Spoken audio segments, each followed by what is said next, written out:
अपने कार में मैं कभी पीछे नहीं हटा, और ये मेरे को सोच थी कि मैं एक दिन मरूंगा, लेकिन नाम कह करके मरूंगा। यही एक प्रतिज्ञा थी। हाँ, ये मेरे को एक संकल्प था कि हमको वहां तक पहुंचना ही है। कभी किसी प्रकार की कोई डर नहीं हुई, और मैं हमेशा आगे बढ़ता रहा। यहाँ से जम्मू कश्मीर के लिए ट्रांसफ़र हुआ, जम्मू कश्मीर से पुर्तगाल के लिए हुआ, फिर हम लोग जहाज़ से लंदन चले गए। उसमें पासपोर्ट का कंपनी का वीज़ा बना के दे दी, और उस समय हम लोग समुद्र से जा रहे हैं। ये आप देख लीजिए, उस समय सूरजपुर के कि तो जय बहादुर सिंह गए होंगे, तो पहला दूसरा पोजीशन या पहला मेरा होगा। मानो पहला पोजीशन जी। या तो सांसद जय बहादुर जी उनकी का होगा, नहीं तो मेरा होगा। नहीं तो और ये 63 में ने उन्होंने रखा था अमीन गांव ब्रह्मपुत्र का। ब्रह्मपुत्र बहुत विशाल नदी है, तो उसका लोगों ने नींव रखा।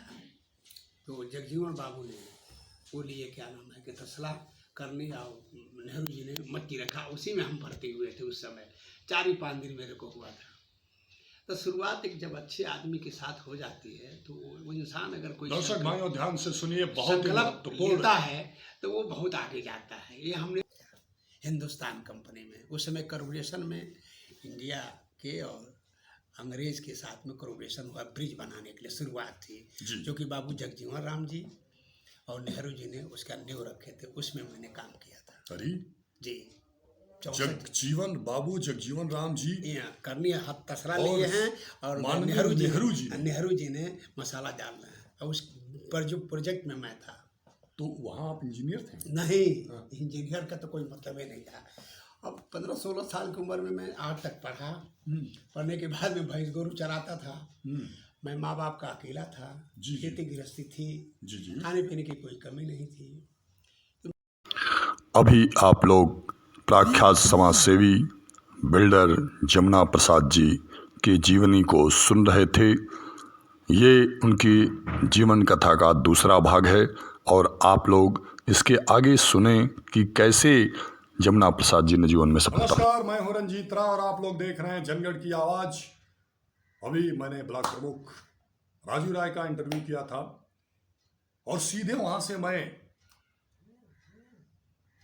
फरीदाबाद में गरीबों की मदद करने में एक गौरवशाली इतिहास बनाने वाले, फरीदाबाद में अपनी उपलब्धियों से लोगों को अभिसिंचित करने वाले और अपने संस्कार से लोगों को ऊर्जावान बनाने वाले श्री जमुना प्रसाद जी के आवास पे मैं मौजूद हूं। श्री जमुना प्रसाद जी किसी परिचय के मोहताज नहीं हैं।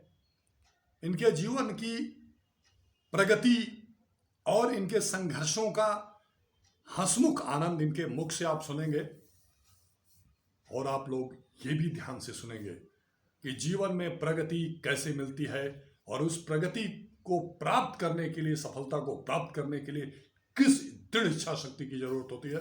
बहुत बहुत स्वागत है अंकल जी आपका जनगढ़ की आवाज में। जी अंकल जी, आप ये बताइए कि इस समय आपकी उम्र कितनी हो गई है? 71 साल के हो गए हैं। तो अभी भी आपके 49 का जन्म है मेरा। आपका 49 का जन्म है। तो अंकल जी, अभी भी आपके जीवन में कोई ऐसा उद्देश्य बाकी रह गया जिसे आप पूरा करना चाहते हैं? दरअसल में क्या है कि जब तक आदमी जिंदा रहता है, उसको हर एक चीज़ की ज़रूरत पड़ती है। तो वो अभी कार्य मेरा पूरा नहीं हुआ है, इसलिए चाहे 71 के हूँ, चाहे 75 के हूँ, चाहे 80 का हो जाऊँ, कार्य करते रहूँगा। और ये हमारी शैली है कि जीवन में कुछ न कुछ करना चाहिए, और जब करेंगे तो हमारे जनरेशन जो है उनको भी एक ज्ञान मिलेगा, शिक्षा मिलेगा, तो वो भी हमारे ही तरह से एक कार्य करने में सफल रहेंगे। ये हमारी हमेशा सोच ही रहती है। जी। मैं अपने आप को कभी, जब हम लंदन में थे, आप लंदन जब गए थे जी, तो उस समय उम्र आपकी क्या थी? उस समय हमारी 22-23 साल की उम्र थी। मात्र 22-23 साल की उम्र में आप लंदन चले गए? जी। हिंदुस्तान कंपनी में चीना के बाजार पर सोनसरी नदी में मैं अमीन गांव में भर्ती हुआ, और मैं 17 साल के भी नहीं थे, तो हमको धक्का मार के हटा दिया गया था कि तुम बच्चे हो, लाइन में मत खड़े रहो। लेकिन फिर भी मैं दाढ़ी और मूछ 1 रुपया में नाव को दिया, इसको बनवा लिया, और 1 साल तक ऐसे रखा, पूरी दाढ़ी मूछ मेरी जाम गई। तो 17 साल 18 साल का मैं हो करके एक डिटेल बना करके मैंने कहा भाई सर्टिफिकेट नहीं लिया हूँ, मैं 18 से पार कर गया हूँ और फट दे मैं सिलेक्शन। मेरी माँ की इच्छा थी कि मेरा बेटा पहलवान होगा, लड़ेगा, खेलेगा, हाँ, उसकी यही तमन्ना थी। क्योंकि आज के 50-60-70 साल पहले यही था कि मेरा बेटा पहलवान हो, दूजानी को मारेगा, हाँ, वो ये करेगा, वो करे, यही लोगों में भावना थी, चाहे हर एक जात में थी जी। तो मेरी माँ का तमन्ना था कि मेरा बेटा जो है पहलवान बने। तो मैं लड़ता उड़ता था, थोड़ा बहुत काम भी हल्का फुल्का टूटा हुआ है, थोड़ा सा है, लोग 2-1 फाइट तो लोग मारे हैं, लेकिन उतना तो नहीं। और माँ जो है गुल्ली उल्ली बनवाई थी, हाँ, वो तैती उती था, अकेला ही मैं था, एकांत छिदवाई थी लुर्की पहनने के लिए। यही माँ का इच्छा था कि मेरा बेटा पहलवान बनेगा। लेकिन दुर्भाग्य था कि मैं यहाँ नहीं रह पाया और किसी कोई दोस्त मिले उसके साथ में अमील गांव ये तिरिया राज के तरफ मैं निकल गया। माँ को छोड़कर, सारी संपत्ति छोड़ करके मैं चला गया। 7 साल बाहर रहा। उस 7 साल में 5 साल मैं लंदन पुर्तगाल रहा और 2 साल आसाम में रहा। फिर वहाँ से श्री जमुना प्रसाद जी की यात्रा आगे किधर बढ़ी? 68-69 में मैं गांव आ गया 7 साल के बाद। ठीक है बाबू जी। आप ये समझ लें कि 63 और 69 कितना हो गया, सब 6-7 साल में बाहर रहा। ठीक है, 63-64 में नेहरू जी मरे थे, 64 या 65 में जी। ठीक है ना बाबू। तो आगे जाता है, ये हमने देखा भी है और अब एक अपना इतिहास भी लिखा है कि जब ऐसे लोगों से मिल मुलाकात हुई तो पता नहीं माँ बापों ने किस तरह से हमको पैदा किया कि नेहरू जी से मुलाकात हो रही है, बाबू जगजीवन राम से बात हो रही है। एक कोई कम बात नहीं। अंग्रेज आते थे मेरा फोटो खींचने के लिए कि वेरी गुड मेसन, मतलब मेसन तो नहीं था लेकिन पढ़े लिखे थे, थोड़ा समझदार थे तो मेसन बोलते थे, तो अंग्रेज मेरे फोटो खींचते थे। फरीदाबाद में आए तो फरीदाबाद में आने की शुरुआत कैसे हुई? ये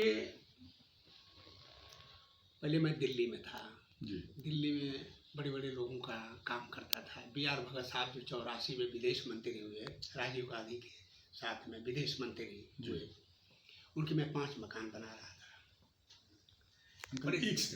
साक्षात्कार के दौरान जमुना प्रसाद जी ने मेरे फ़ोन पे लोगों से वार्ता भी की और उन लोगों के लिए शुभकामनाएं की। सुने क्या कहा जमुना प्रसाद जी। कभी आई एक कप चाय हो पिए झोपड़ी में, तो बाबू के साथ में आइए, रंजीत बाबू के साथ में कभी। बिना हनुमान जी के आप लोग कहीं नहीं जा पाएंगे। चलिए में जब वो विदेश मंत्री हुए तो कहीं से लगाव लगा, एक इंजीनियर थे उनके थ्रू चांस मिला उनके यहाँ जाने का। सुनहरी बाग में 1 नंबर बंगले पर थे मंत्री जी। मैं उसका कार्ड लिया और सीधे सेंटरी जो गार्ड था उसको मैंने दिया और अपना कार्ड लगा दिया।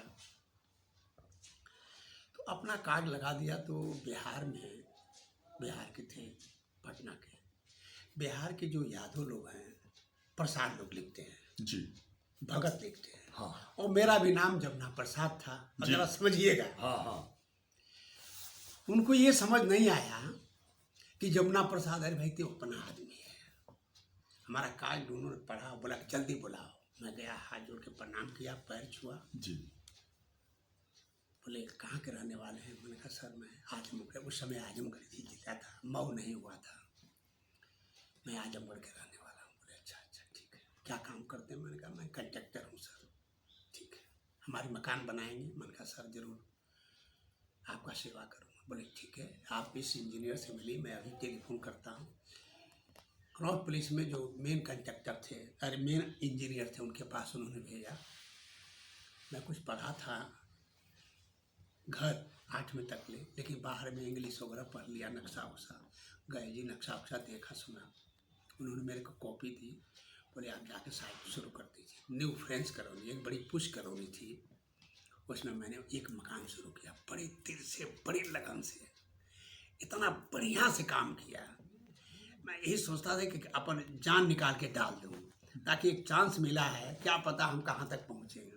इतना तन मन धन से काम किया कि उन्होंने 5 काम दे दिया और वहीं से मेरी बढ़ोतरी शुरू हो गई।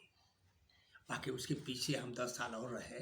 71-72 में गए तो 72 और 84, 8-9-10 साल का फर्क रहा ना, लेकिन वो चांस नहीं मिला। 84 में जाकर के चांस मिला। अच्छा। जब उनके साथ में जुड़ा तो मंत्री जी के साथ तो काफ़ी आना जाना, पैसा कौड़ी कोई दिक्कत नहीं थी। जी। फिर उसके बाद में उन्होंने ये भी कहा कि हमसे क्या चाहिए। मैं कहा सर कुछ नहीं चाहिए, सिर्फ आशीर्वाद चाहिए, सिर्फ आशीर्वाद। सिर्फ आशीर्वाद चाहिए हमको। दर्शक कुछ भाइयों, नहीं आप लोग ध्यान से सुनिएगा। निश्चित रूप से प्रभु की जब कृपा होती है, क्योंकि प्रभु कृपा से ही इंसान के जीवन में राज सिंहासन मिलता है, और प्रभु की ही कृपा से इंसान को वनवास के द्वारा भी धर्म की स्थापना करने का अवसर प्राप्त होता है। आप लोग सुन रहे हैं एक ऐसे संस्कारवान व्यक्ति के व्यक्तित्व की कहानी, जिसे लोग सुनने के लिए लायक रहते हैं। अभी इन्होंने मेरे फोन से सांसद प्रतिनिधि गोपाल राय जी को आशीर्वाद दिया और कहा कि आप रंजीत राय जी के साथ आएंगे। दोहरी घाट के लोकप्रिय ब्लॉक प्रमुख प्रदीप राय उर्फ राजू राय जी को कहा कि आप रंजीत जी के साथ आएंगे। इन्होंने ओम टागेज के मालिकानों पर भी संसार के संपादक समाज सेवी ओम प्रकाश गुप्ता जी से कहा कि आप रंजीत बाबू के साथ आएंगे। सुखदेव बाबू से बात करिए, दारा सिंह से बात करिए, सब लोग हमको जानते हैं, उनके फील्ड में रहे हैं, किसी से भी बात करिए, कोई दिक्कत नहीं है। डॉक्टर बलराम जी से बात करिए, बहन जी से बात करिए, सब लोग जानते हैं। हम तो वहाँ तक पहुँचे हुए हैं, लेकिन किसी से जीवन में कभी एक पैसे का मदद नहीं लिया, बस सिर्फ मांगा आशीर्वाद। आशीर्वाद दीजिए, मैं संपूर्ण हूँ, मेहनत करूँगा, मेरे को दान लोग ईश्वर देगा। बिना भूख के भोजन कितना ही स्वादिष्ट बना हो भोजन, अगर भूख नहीं लगी है तो एकदम इच्छा नहीं होगी। और बिना धूप के छाव, धूप अगर नहीं लगी है तो कितना किसी का देंगे तो छहा लो तो फिर मजाक कर रहे हैं क्या?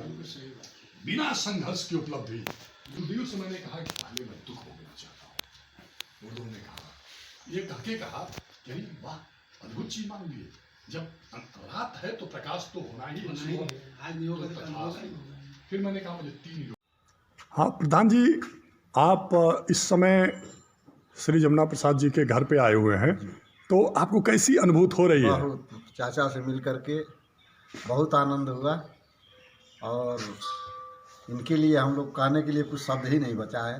चाचा जी ने जो हम लोगों को बताए अपने जीवन के बारे में, उससे बहुत कुछ सीखने को मिला, और चाचा जी का जो हम लोगों का मेल हुआ यह कभी भूल नहीं सकते। ये माँ मूर्ति के नाम से, माँ मूर्ति द्वार, ये माँ के नाम से गेट बनाया था। अच्छा जी, आपने माँ का नाम पूछा ना, था मूर्ति देवी थी उनका नाम। मृदुभाषी मिलनसार कर्तव्यनिष्ठ जमुना प्रसाद जी को आप लोगों ने सुना। धन्यवाद।